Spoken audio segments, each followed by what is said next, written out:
फरवरी सिने fans के लिए एक काफी ठंडा महीना साबित हुआ, with the exception of Jodha Akbar of course. पर पिछले महीने बॉक्स ऑफिस फिर से वार्म अप होने लगी with a big film like Race coming into the picture. मार्च में बॉक्स ऑफिस की रेस में पता नहीं which film came out on top. यही सवाल आप लोग भी पूछ रहे होंगे, राइट? और इसका जवाब देंगे हमारे ट्रेड एनालिस्ट। मार्च का महीना बॉक्स ऑफिस पर डिफरेंट जॉनर्स की फिल्में लेकर आया, यानी थ्रिलर, कॉमेडी और ड्रामा। एक तरफ अब्बास मस्तान जैसे थ्रिलर मास्टर्स थे, तो दूसरी तरफ इंडस्ट्री के शोमैन सुभाष घाई। सारी ही फिल्मों के रिलीज के पहले किसी न किसी वजह से हाइप क्रिएट करने की कोशिश की गई थी, लेकिन इसका बॉक्स ऑफिस पर खासा असर रहा। आज हम इसी पर एक नजर डालेंगे। अपने डायरेक्शन स्किल्स के लिए जाने जाने वाले और अपनी कहानी के जरिए ह्यूमन इमोशन के कॉर्ड को टच करने में माहिर माने जाने वाले सुभाष घाई की फिल्म ब्लैक एंड व्हाइट मार्च की रिलीज लिस्ट में एक मुख्य आकर्षण था। इस फिल्म में उनका और अनिल कपूर का साथ तकरीबन एक दशक के बाद देखने को मिला था। उनकी लास्ट फिल्म किसना ने बॉक्स ऑफिस पर उन्हें निराश किया था, मगर ताल के इस अपने पुराने कॉम्बिनेशन के साथ शायद इस बार सुभाष घाई पूरी तरह से तैयार थे। मगर इस फिल्म में भी कहानीकार कहीं चूक गया। सुभाष घाई की ब्लैक एंड व्हाइट कहानी है एक टेररिस्ट की और एक उर्दू के प्रोफेसर की। अनिल कपूर दिल्ली यूनिवर्सिटी की एक कॉलेज में उर्दू सिखाते हैं और उनके घर में पनाह लेता है एक टेररिस्ट। ऑब्वियसली अनिल कपूर और उनकी बीवी शेफाली शाह को यह पता नहीं है कि ये लड़का जो उनके घर में रह रहा है वो एक टेररिस्ट है। अब कहानी तो अच्छी है, लेकिन स्क्रीन प्ले में बहुत सारी गलतियां हैं।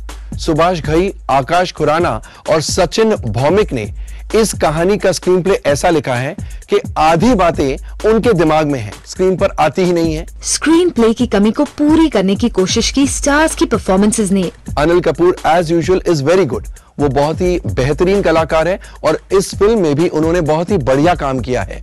As his wife Shefali Shah कभी कभी ओवरबोर्ड जाती है, she tends to overact a little, लेकिन ओवरऑल she is cute। अनुराग सिन्हा जो है नए एक्टर हैं, उन्होंने एक टेररिस्ट का रोल प्ले किया है और उनकी एक्टिंग अच्छी है, उनकी आवाज बहुत ही बेहतरीन है। सुभाष घाई पहले से ही कहते आ रही हैं कि ब्लैक एंड व्हाइट एक कमर्शियल फिल्म नहीं है। इस फिल्म की टारगेट ऑडियंस वो लोग नहीं थे जो सिर्फ एस्केपिस्ट हैं और जिनके लिए फिल्में सिर्फ और सिर्फ मनोरंजन का साधन होते हैं। लाजमी है कि ये फिल्म मासेस को अपील नहीं कर पाई। फिल्म की गंभीर कहानी के बावजूद ये कम्प्लीटली डार्क पिक्चर नहीं रही और इसमें कुछ लाइट हार्टेड मोमेंट्स डाली गई हैं। लेकिन ब्लैक एंड व्हाइट का असली ट्रम्प कार्ड है फिल्म का बेहतरीन संगीत। रिलीज्ड फिल्मों में सफल होने की रेस में शामिल रही अब्बास मस्तान की फिल्म रेस भी skin show, hot scenes, number 1 की लिस्ट में शामिल स्टारकास्ट, सेंशुअस सॉन्ग्स और वेल नोन डायरेक्टर, यानी पब्लिसिटी के हर फंडे का इस्तेमाल इस फिल्म में किया गया था और इसका फायदा फिल्म को बॉक्स ऑफिस पर भी मिला। अपनी शूटिंग के वक्त से ही रेस चर्चा में रही है अपनी स्टारकास्ट के कारण। इस मल्टी स्टारर के लिए अब्बास और मस्तान ने अपने चहीते अक्षय खन्ना और बिपाशा बासु के अलावा सैफ अली खान, अनिल कपूर, कटरीना कैफ और समीरा रेड्डी को भी इस फिल्म में पेश किए और हर किरदार ने अपना काम बखूबी पेश किया।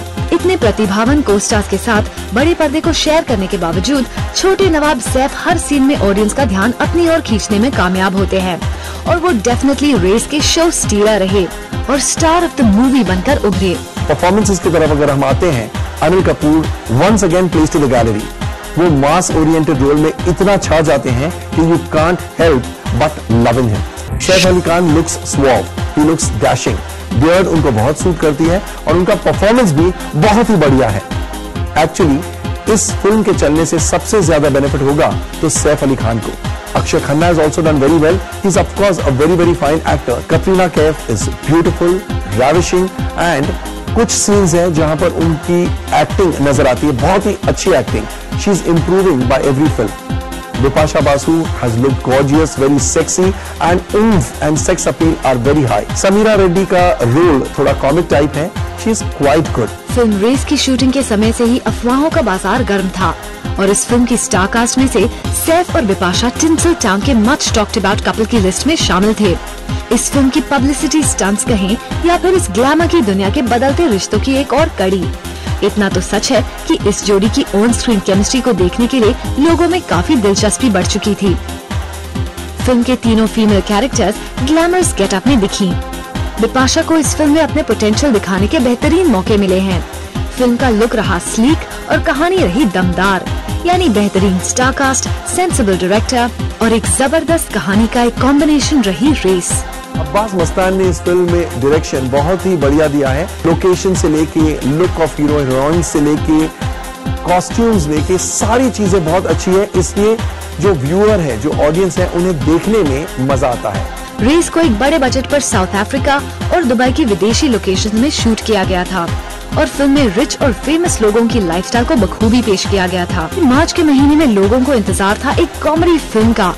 इस इंतजार को खत्म कर दिया अश्विनी धीर की कॉमेडी 1, 2, 3 ने। मगर रेस के साथ ये फिल्म सफलता की रेस में शामिल नहीं हो सकी। ये फिल्म अश्विनी धीर के लिए बड़े पर्दे पर डेब्यू फिल्म के तौर पर आई थी, मगर छोटे पर्दे पर ऑफिस जैसे सीरियल से ऑडियंस को बार बार गुदगुदाने वाले अश्विनी बड़े पर्दे पर अपनी महारत नहीं दिखा सके। 1, 2, 3 में उनकी कॉमेडी लगने लगी रेपिटेटिव। राघव सच्चर का म्यूजिक भी निराशजनक रहा। फिल्म टेक्निकली भी वीक रही और स्लो ट्रीटमेंट के कारण फिल्म बोरिंग हो गई। इसका खामियाजा फिल्म को टिकट खिड़की पर झेलना पड़ा। सुनील शेट्टी और तुषार कपूर की परफॉर्मेंसेस ठीक ठाक रही हैं, लेकिन परेश रावल फिल्म का सबसे बड़ा डिसअपॉइंटमेंट साबित होते हैं, क्योंकि पहली बार वो दर्शकों को हंसाने में नाकामयाब रहे हैं। फिल्म की हीरोइंस ने भी कुछ खास जलवे नहीं दिखाए।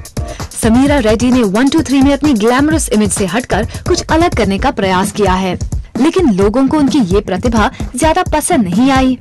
ईशा देओल ने इस फिल्म में एक बार फिर से डल परफॉर्मेंस देकर साबित कर दिया है कि अपने माता पिता के लेवल को टच करने में उन्हें अभी काफी वक्त लगेगा। तनीषा की परफॉर्मेंस इस फिल्म में भी और फिल्मों की तरह अननोटिस्ड रही।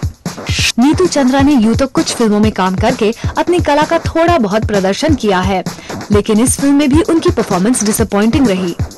मगर ताज्जुब की बात है, कई फिल्मों में अपनी एक्टिंग के लिए क्रिटिसाइज किए जा चुके उपेन पटेल की परफॉर्मेंस इस फिल्म में सबसे ज्यादा उभर कर आई है। मगर जनता जनार्दन के कटघरे से ये फिल्म भी भला कैसे पीछा छुड़ा पाती, तो इस फिल्म को भी उनके फैसले का सामना करना पड़ा। 1, 2, 3 के गाने अच्छे नहीं है, मुझे मजा नहीं आया गानों में। दे आर नॉट कैची। हल्की फुल्की कॉमेडी है, लेकिन कुछ काम रिपीट डायलॉग बहुत है, वो नहीं होते तो पिक्चर अच्छी थी। एक बार देखने लायक है। मुझे सुनील शेट्टी का काम अच्छा लगा। परेश रावल ऐसा लग रहा था कि रेपुटेटेड है। यानी बॉक्स ऑफिस पर एक और जहां ब्लैक एंड व्हाइट जैसी सीरियस मूड की फिल्म आई, तो वहीं अब्बास मस्तान की फिल्म रेस लोगों को थ्रिल कर गई। तो वही ऑडियंस को हंसाने की कोशिश में दिखी 1, 2, 3। इस पिक्चर से जितना कम एक्सपेक्ट किया जाए उतना अच्छा होगा। सुभाष घाई की ब्लैक एंड व्हाइट को टैक्स एग्जेम्पशन मिलना चाहिए, ताकि इसकी कहानी ज्यादा दर्शकों तक पहुंचे। अंत में सिर्फ ये कहा जा सकता है कि मार्च की रेस अब्बास मस्तान ने ही जीत ली। सलमा खान, ज़ूम, मुंबई।